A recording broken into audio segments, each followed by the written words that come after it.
So today, in order to give you a little introduction to who I am and what I like to read, I thought a great way to do that would be to share with you the top 10 books that I want to read this coming year.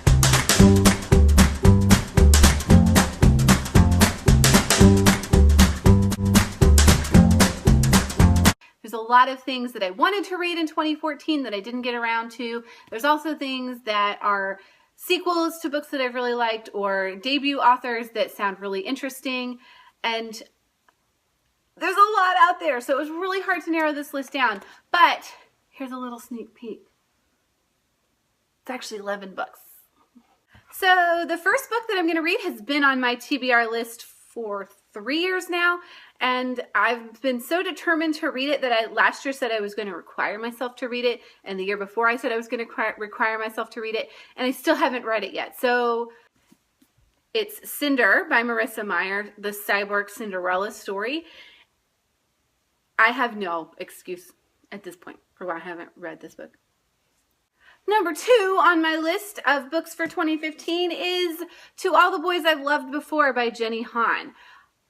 So I have a little bit of an issue with contemporary and romance books and things like that. So I haven't read any of Jenny Han's books before, but 2014 was like the year of the contemporary novel. So it's making me reconsider some of the things that I had previously not had an interest in. And what tipped me for this one was that I met Jenny Han in the fall and I really liked her a lot. So I want to read her books. Everybody says such good things about them. Plus look at this gorgeous cover. It's just been something that I've been meaning to read since probably October, November of last year. Book number 3 on my list this year is Lola and the Boy Next Door by Stephanie Perkins. I read Anna and the French Kiss a couple years ago, and confession, I didn't like it. So Lola and the Boy Next Door is my reattempt at reading Stephanie Perkins to see what I think.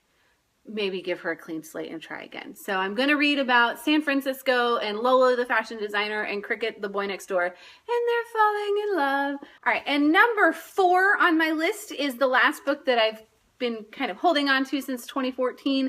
Didn't get around to it. This book is The Winter's Curse by Marie Rutowski.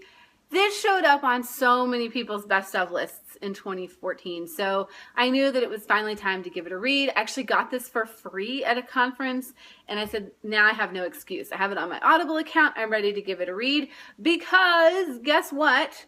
Book number 4.2 that I want to read is The Winter's Crime. I got the ARC of it, and one of the things that's great about reading sequels late in the game, or, you know, picking up the original book late in the game, is that I don't have to wait. I can read them back to back. But then, of course, the third book will still be far away. It's like you can't win with this book stuff. Book number 5 that I want to read is This Shattered World by Amy Kaufman and Megan Spooner. I read These Broken Stars. It was one of the most amazing books that I read 2 years ago. So I've been eagerly awaiting this one. It's told from 2 different points of view, but not the points of view of Lilac and Tarver. We have 2 new protagonists here. They are Jubilee and whoever this dude is. I don't know. It's like space opera, romance, sci-fi awesomeness, and I will read whatever these ladies publish because I love these books and I've heard also really good things about this. Book number 6 on my list is The Ghosts of Heaven by Marcus Sedgwick. Marcus Sedgwick actually won the Prince Award, which is like the Oscars of young adult literature. He won it last January for Midwinter Blood. So he's vetted as being a very good writer. He has incredible prose and really fantastic storytelling. This one is 4 different stories. They're short stories. Supposedly you can read them in any order. They are set in different time periods. One is in prehistory, one is like the medieval times, one is a 1920s insane asylum, and the last one is, I think, on like a colony that they're trying to colonize from Earth on a spaceship. So he has, you know, they kind of intertwine, they have similar themes, and should be a little bit different. I'm excited to see what his writing looks like in a different form. Book number 7 for my 2015 to-do list is My Best Everything by Sarah Tomp. This one is supposed to be kind of like Eleanor and Park, so a contemporary book, a little bit slower, but beautiful and emotional. I'll have to be in the right mood to give it a read and give it a fair go, but I loved Eleanor and Park, so this should be something, if it actually lives up to its expectations, that will be really fun for me to read and enjoy. This is about, falling in love, but it's also about moonshine in Virginia. So I'm a Virginia girl. I grew up in Virginia. I love books in settings that I'm familiar with. I don't know that I love moonshine, but it's not something I've read about in young adult literature before, so I'm really excited to see what that looks like, something a little different. The number 8 book on my list for this year is one with a lot of hype, and you know how hype works with things. This one is The Red Queen by Victoria Aveyard. I don't know how to pronounce her name, but it's getting a lot of attention this year. So you've got two groups of people, the reds and the silvers. It's a caste system. The reds are lower. The silvers are the people that have kind of enslaved the reds because the silvers have secret powers. So our main character is a red, and she finds out that maybe she's got some secrets that she's got to hide, espionage, government overthrow, love triangles, all that good stuff. So The Red Queen, I'm going to read it to see if it meets the hype. Let's just say that. The number 9 book that I'm anticipating this year is None of the Above by I.W. Gregorio. And it is about an intersex teen. She is female. She, I think, is like a champion hurdler. She's a homecoming queen. But then she finds out that she's intersex, which means that she has some boy parts. I don't know if it's like genetic or it says male chromosomes, but also boy parts. Not sure what that is. And basically the high school drama that ensues from that information making its way to the general public of her school. So intersex is not something I've read a lot about in young adult literature. I'm very interested in LGBTQIA books.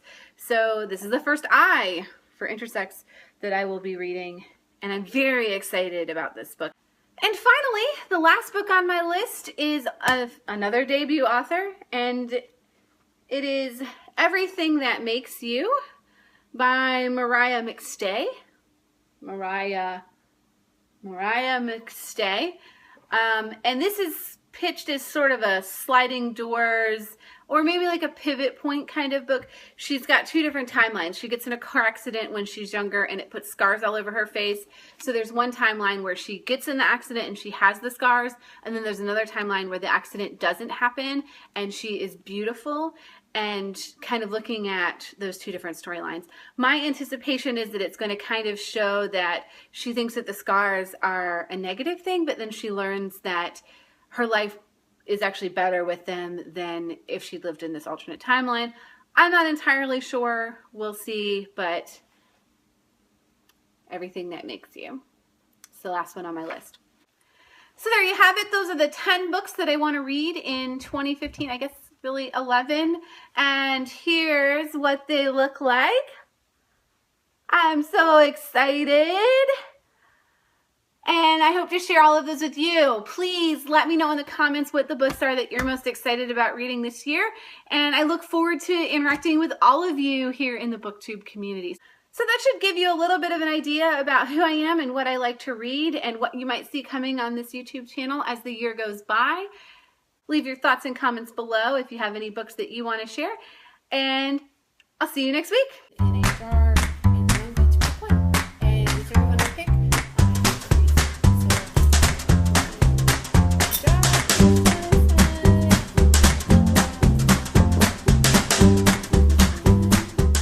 But maybe I was just in a bad place romantically or something. Mariah McStay. By the way, this is a French vanilla coffee with a red velvet cupcake creamer,